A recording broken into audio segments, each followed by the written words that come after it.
और if I talk about this dying process, तो dying process में क्या चीजें जरूरी हो जाती हैं वो चीजों को हम लोग थोड़ा सा देखेंगे। जैसे कि if I talk about this dying process, तो डाइंग प्रोसेस में या तो ये देखिए, डाइंग में these are three important aspects, either fibre dyeing, yarn dyeing, और fabric dyeing. Fabric dyeing is very common phenomena.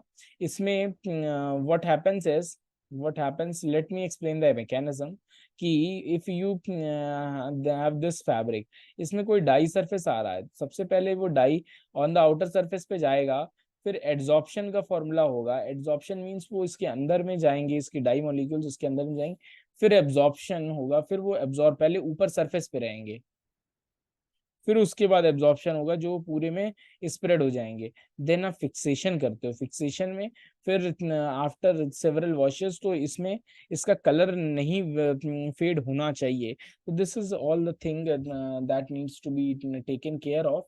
यहाँ पे तीन चार चीजें इंपॉर्टेंट हो जाती हैं। Material to liquor ratio, what is the temperature of the dyeing process, what is the pH, and what is the time required for the dyeing process। Sir हाँ। Sir ये जो एड्सॉर्प्शन एड्सॉर्प्शन है, हम्म। D वाला, वो हम्म। मैंने पढ़ा था। तो उसमें ये होता है ना कि जस्ट पार्टिकल्स स्टिक रहते हैं, हाँ, अब्जॉर्ब नहीं होते। एड्सॉर्प्शन ए डी एड्सॉर्प्शन होता है, और ABSORPTION एब्जॉर्प्शन, दो अलग अलग चीजें हैं। हाँ एड्सॉर्प्शन में आपका सिर्फ सरफेस पे रहेगा, हाँ। और एब्जॉर्प्शन में ये डाई मॉलिक्यूल्स जो हैं, ये आपके में पूरी तरीके से यूनिफॉर्मली डिस्पर्स हो जाएंगे। यही मैं बताने की कोशिश कर रहा था आपको, कि एब्जॉर्प्शन में पूरी तरीके से वो एब्जॉर्ब हो जाएंगे, और एड्सॉर्प्शन में ये सिर्फ सरफेस पे रहेंगे। तो हमारा इसमें दो स्टेप में होता है। फर्स्ट वन इज एड्सॉर्प्शन, सबसे पहले आपका एड्सॉर्प्शन होता है। जब भी कोई डाई मॉलिक्यूल आता है तो वो सरफेस पे जाता है, फिर उसके बाद एब्जॉर्प्शन होता है, देन एब्जॉर्प्शन की केस आता है, फिर आप फर्दर आप अपने फिक्सेशन की बात करते हो, लेकिन सबसे पहले तो, होता है एड्सॉर्प्शन ही है। तो सर ये फिक्सेशन वर्ड बार मैं पढ़ रहा था, डाइंग तो उसमें बार बार यूज होता है। तो फिक्सेशन से बेसिकली मतलब क्या है कि डाई को रोकना उस पे। नहीं नहीं, डाई को रोकना नहीं होता है। जैसे क्या है, अगर इतने हम लोग बात करते हैं कि आपने ये एड्सॉर्ब तो करा दिया, कलर पहुंच गया अंदर तक, लेकिन आप जब वॉश करोगे तो वॉशिंग के बाद आपका ये जो भी कलर है, वो कलर तो धुल जाएगा पानी के बाद। तो इसीलिए हम लोग फिक्सेशन प्रोसेस करते हैं, मतलब उसको हम स्टेबलाइज करते हैं, ये जो डाई मॉलिक्यूल्स हैं उनको स्टेबलाइज करते हैं, सो दैट वो वाटर के कांटेक्ट में आने के बाद भी up to a certain limit, 5 wash 10 wash जो भी उसकी लिमिट है, उस तक वो जो है उनका कलर फेड नहीं होना चाहिए। ये हमारा फिक्सेशन का बेसिकली रोल है। इसीलिए हम लोग इसमें वॉशिंग फास्टनेस का टेस्ट कर रहे होते हैं, कि वॉशिंग फास्टनेस में हम लोग यही देखते हैं कि वॉशिंग फास्टनेस में कि आपका वॉश करने के बाद कहीं कलर में क्या चेंज आ रहा है, change in colour we notice, और उसके बाद हम लोग रेटिंग देते हैं। तो इसीलिए फिक्सेशन सबसे इम्पोर्टेंट है। फिक्सेशन हम कितना अच्छा कर रहे हैं उसी बात पे डिपेंड करेगा कि आपका कलर कितना ज्यादा डेप्थ है। और कलर की डेप्थ को हम लोग KYS से मेजर करते हैं, कलर डेप्थ को। ये रिफ्लेक्टेंस से मेजर किया जाता है, बेस्ड ऑन रिफ्लेक्टेंस। रिफ्लेक्टेंस, अगर आप रिफ्लेक्टेंस की बात करोगे, R से डिनोट करते हैं। कलर डेप्थ का फॉर्मूला होता है 1 - R का होल स्क्वायर अपॉन 2R, ये KYS। और जितना KYS ज्यादा होगा, उतना आप बात करोगे तो उतना कलर डेप्थ ज्यादा होगी, मतलब उतना डार्क कलर होगा। और अगर आप फिक्सेशन अच्छे से नहीं हुआ, तो आप देखोगे before wash and after wash में KYS वैल्यूज में बहुत ज्यादा चेंज आएगा। इसका मतलब क्या है, कि आपका पहले कलर डार्क था, आपने जैसे ही धोया उसमें जो है बहुत कलर निकल गया पानी के साथ में, क्योंकि वो डाई मॉलिक्यूल्स फिक्स नहीं थे उसमें। तो this is why this fixation is done compulsorily. Okay sir. ठीक है, समझ में आया।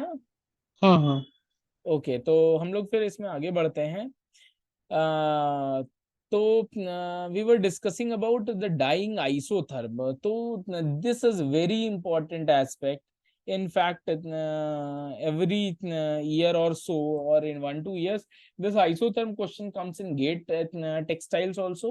And it the probability is कि एब्जॉर्प्शन से आपका एक लॉन्ग क्वेश्चन जरूर मिल जाएगा as far as these things are concerned. तो यहाँ पे एब्जॉर्प्शन की आप बात करोगे, आइसोथर्म का मतलब किस तरीके से रिएक्शन होती है फाइबर का, फाइबर से किस तरीके से रिएक्शन है, कौन सी डाई से क्या इंटरेक्शन है, वो चीजों को हम लोग पढ़ रहे होते हैं। डाई बिटवीन फाइबर और डाई इन सोल्यूशन होता क्या है कि ये, let me explain one thing. हम्म आपके पास सोल्यूशन था कोई, you try to dye this, तो dye from solution goes on to the dye on fibre. तो ये डाई सोल्यूशन से हट करके ये डाई फाइबर में जा रही होती है। इससे क्या है, यहाँ पे कम होता चला जाएगा और यहाँ पे बढ़ता चला जाएगा। एक पॉइंट ऐसा आ जाएगा कि सारा डाई आपका यहाँ आ जाएगा, सोल्यूशन पे कोई डाई बचेगा नहीं। This is what I am trying to say, that dye हम लोग यहाँ पे जो पढ़ रहे होते हैं आइसोथर्म्स, डाई इन सोल्यूशन और डाई इन फाइबर, इनके बीच के रिलेशन को हम लोग पढ़ रहे होते हैं। और इसी तरीके से हम लोग कैलकुलेशन, तो यहाँ पे तीन आइसोथर्म बेसिकली बताए जाते हैं। First one is Nernst isotherm. Nernst isotherm होता है पॉलिस्टर और डिस्पर्स डाई के बीच में, क्योंकि polyester, polyester is compatible with disperse dyes only. तो यहाँ पे नस्ट आइसोथर्म होता है। यहाँ पे अगर आप डीएफ और डीएस का ग्राफ बनाओगे तो एक लीनियर ग्राफ आता है। ये पॉलिस्टर की बात है,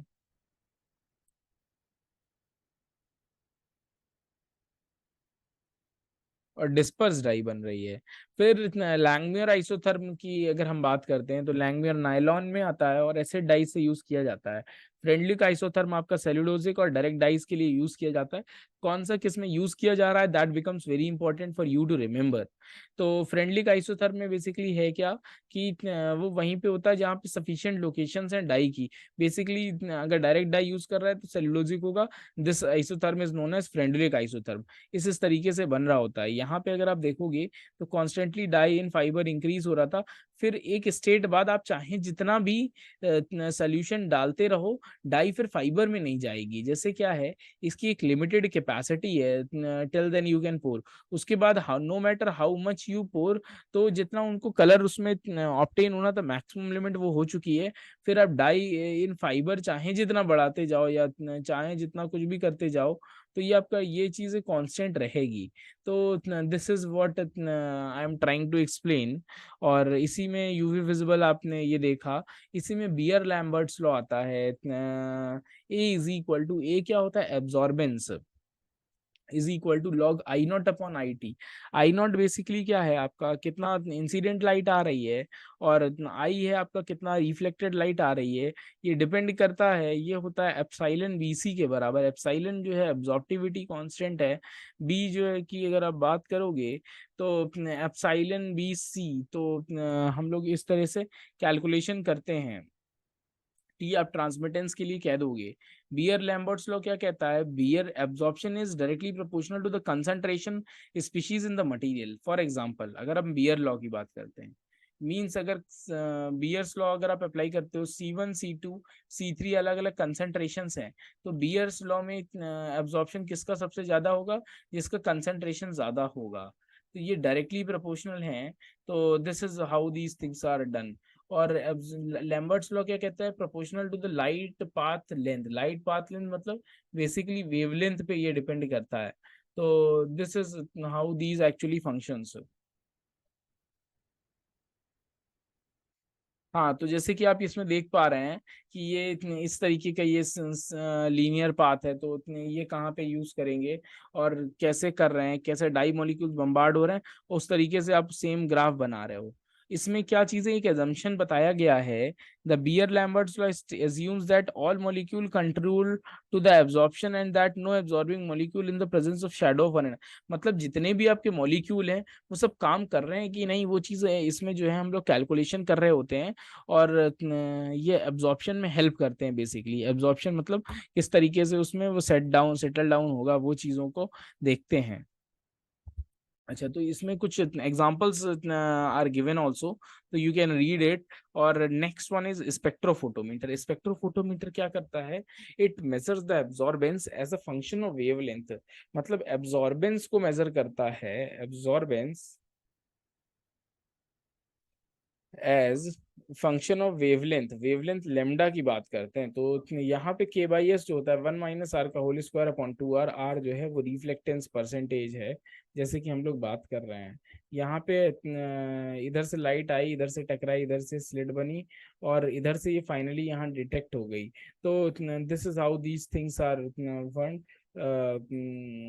गवर्नड। और इसमें अगर आप कैलकुलेशन करोगे तो ये डिफ्रैक्शन ग्रेटिंग यहाँ से टकराया, फिर इधर आया, फिर एक स्लिट्स लगी थी यहाँ से, तो दिस इज हाउ फिर फाइनली यहाँ कंडेंस होके, कंडेंसर लेंस भी है, तो this is how these things are functioned.